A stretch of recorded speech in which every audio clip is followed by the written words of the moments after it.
Shalom, perkenalkan nama saya Wita Selina Barubu, Prodi Pendidik Agama Kristen, NIM 08021297. Saya mahasiswa dari STTAM Niasbara. Baik, pada pagi hari ini saya akan menjelaskan kepada kita tentang bab 2, angiologi. Bagian A, definisi angiologi. Yang pertama, etimologis. Kata angiologi berasal dari dua istilah Yunani, yaitu angelos yang berarti utusan atau malaikat, yang berarti ilmu dan pengetahuan, yang digabung menjadi satu pengertian, yaitu ilmu pengetahuan yang mempelajari tentang malaikat. Yang kedua, istilah dalam Alkitab Perjanjian Lama dan Perjanjian Baru. Kata malaikat dalam bahasa Ibrani yaitu malak, yang ditemukan dalam Perjanjian Lama, yang berarti utusan yang ditujukan pada utusan manusia atau utusan ilahi. Dalam arti kata itu adalah ia yang diutus. Sebagai utusan ilahi, malaikat adalah keberadaan surgawi yang ditugaskan oleh Allah untuk melaksanakan perintah-perintah tertentu. Bagian A, putra Allah. Malaikat juga disebut putra Allah pada tahap sebelumnya. Mereka jatuh adalah putra yang diciptakannya. Bagian B, yang kudus. Malaikat juga disebut yang kudus dalam arti bahwa mereka dikhususkan atau dipisahkan oleh Allah dan untuk Allah sebagai pelayanan dari kekudusannya.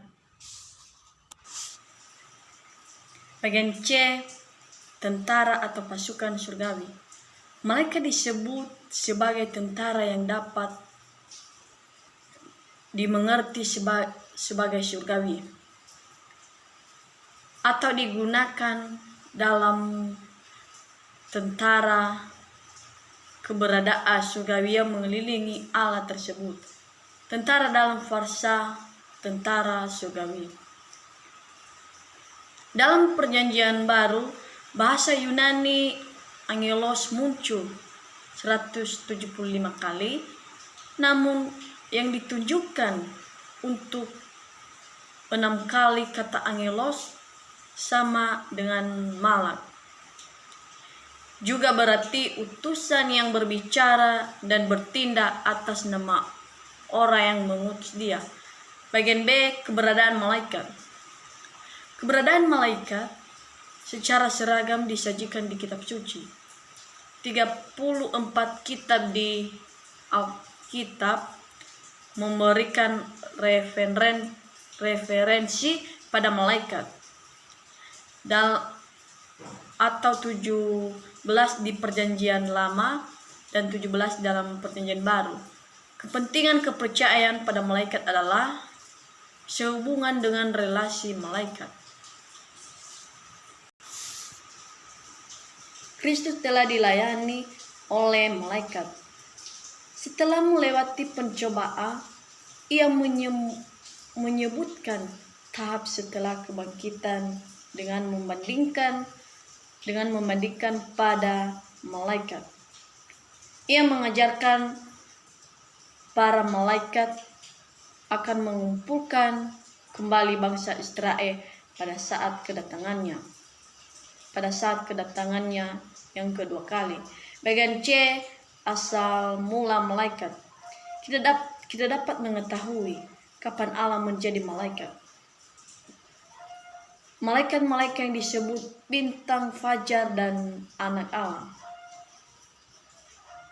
Mungkin pada sebelumnya dunia dijadikan dalam Kolose pasal 1 ayat 16 dikemukakan bahwa mereka itu diciptakan oleh anak Allah dan untuk dia. Malaikat-malaikat tidak sama dengan manusia. Mereka lebih berkuasa dan lebih berpengetahuan daripada manusia, yaitu manusia dalam keadaannya sekarang.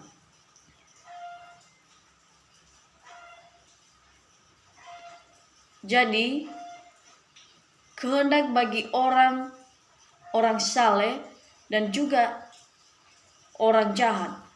Taurat diberikan yang berhubungan dengan kerajaan-kerajaan dan negara-negara, memimpin hal-hal yang berhubungan untuk menolong dan memelihara orang saleh. Malaikat juga akan melaksanakan hukuman Allah ke orang-orang jahat, akan menghimpus semua umat pilihan Allah. Bagian D,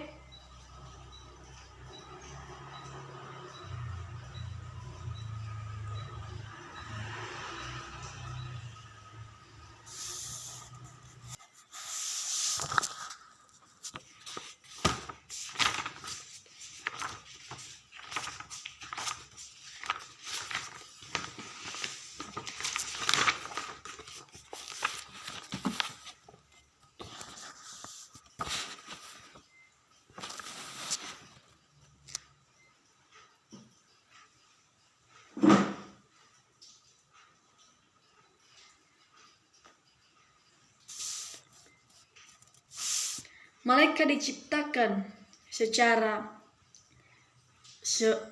serentak dan tidak terhitung jumlahnya.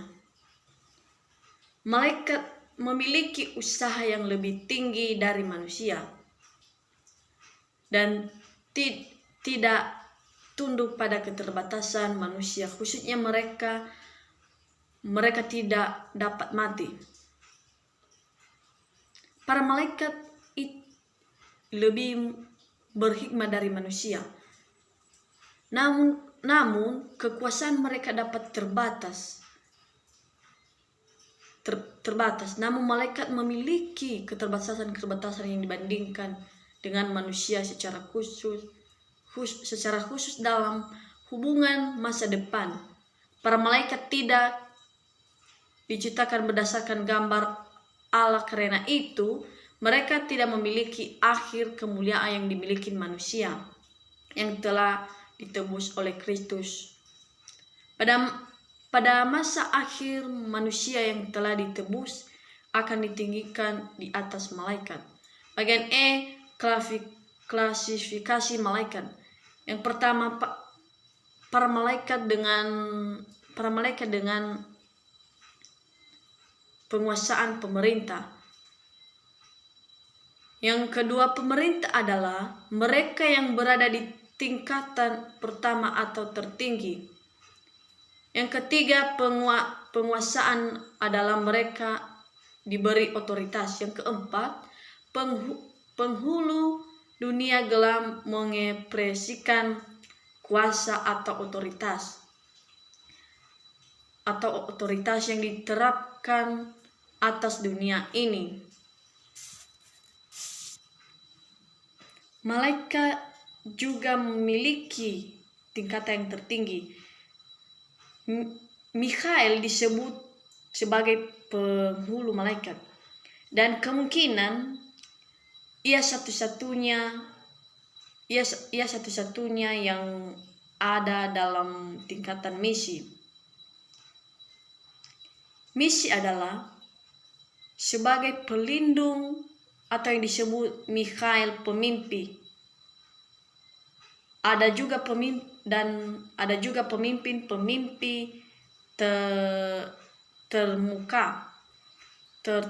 terkemuka, di mana Mikhail adalah salah satunya, yaitu sebagai malaikat tingkat tertinggi Allah. Malaikat yang memerintahkan juga disebutkan, tetapi tidak ada penjelasan lebih lanjut yang diberikan. Malaikat yang adalah individu yang pertama. Yang pertama, Mikhail berarti siapakah yang seperti Allah? Dan kitab suci diklasifikasikan berperang atas nama Israel, melawan setan dan pengikutnya di zaman tribulasi. Mikhail juga berselisih dengan setan tentang tubuh Musa. Tetapi Mikhail tidak menghakimi, ia menyerahkan hal itu kepada Allah. Yang kedua, Gabriel. Berarti manusia Allah atau Allah adalah kuat. Dan dia menjelaskan kepada kita bahwa peristiwa dari ke-70 minggu untuk Israel,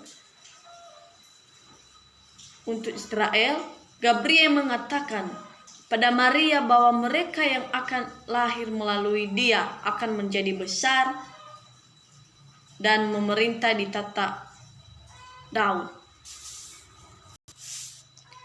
Dan Gabriel juga menjelaskan bahwa Daniel adalah penerus dari kerajaan-kerajaan Persia dan Yunani. Demikian pula akhir dari kematian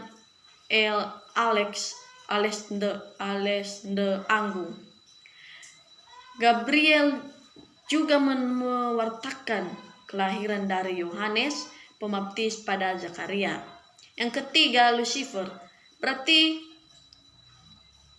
Lucifer adalah makhluk ciptaan Allah yang paling bijaksana dan indah pada awalnya, yang ditempatkan dalam posisi berkuasa. Malaikat yang melayani Allah, yaitu kerub, adalah urutan atau kelas tertinggi yang diciptakan dengan kuasa, keindahan yang tidak dapat dikatakan. Tujuan dari aktivitas mereka dapat diringkaskan dengan cara ini: mereka pewarta dan pelindung dan kemuliaan dalam hadirat Allah. Mereka berdiri menjaga pintu gerbang Taman Eden untuk mencegah orang berdosa memasukinya. Kejadian pasal 3 ayat 24. Gambaran dari emas yang melingkup tutup pendamaian di atas tabut di tempat yang maha kudus dan hadir dalam kemuliaan Allah. Berarti mereka mengakui Allah sebagai sempurna dalam kekudusannya. Karena itu mereka memuji dan menyerukan kesempurnaan kekudusan Allah. Serafin juga mempresentasikan kekudusan Allah, di mana mereka memproklamasikan bahwa manusia harus disucikan dari dosa. Bagian F, pelayanan malaikat. Melayani Allah yaitu menolong melaksanakan kehendak Allah bagi orang-orang saleh dan juga orang jahat. Taurat diberikan dengan perantara malaikat. Kerub mempunyai pelayanan kepada Allah dalam hal mempertahankan kekudusan Allah. Dia memiliki pelayanan dalam mengelilingi takhta Allah, di mana mereka melayani kekudusan Allah. Yang pertama, malaikat melayani Yesus. Pelayanan malaikat yang didefinisikan pada Kristus sebelum kelahirannya sampai kedatangannya. Yang kedua, fakta bahwa para malaikat memiliki pelayanan yang penting pada Kristus juga menekankan kelahirannya sebagai makhluk malaikat. Yang kedua, para malaikat melindungi dia pada waktu ia masih kecil dari maksud jahat Herodes dan menyuruh Yusuf untuk ke Mesir sampai kematian Herodes. Yang ketiga, malaikat melayani di setelah pencobaan. Yang keempat, malaikat menguatkan dia di Getsemani. Yang kelima, para malaikat menertawakan kebangkitannya dan mengundang para wanita untuk masuk ke kuburan yang kosong untuk melihat kain pembalut yang kosong, sehingga mereka bisa yakin akan kebangkitan dan menertawakan pada dunia. Nomor 6, malaikat hadir di kenaikannya dan hadir di kedatangannya. Malaikat akan mempersiapkan dunia untuk kembalinya sang putra dan pemerintahnya. Sebagai putra Allah, Allah kembali ke bumi dan ia akan dilayani oleh para malaikat surgawi.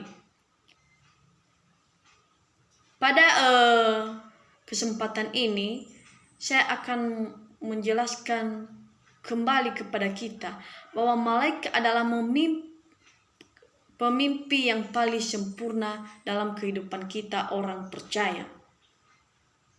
Dan malaikat menjelaskan kepada kita bahwa kita orang-orang yang berdosa,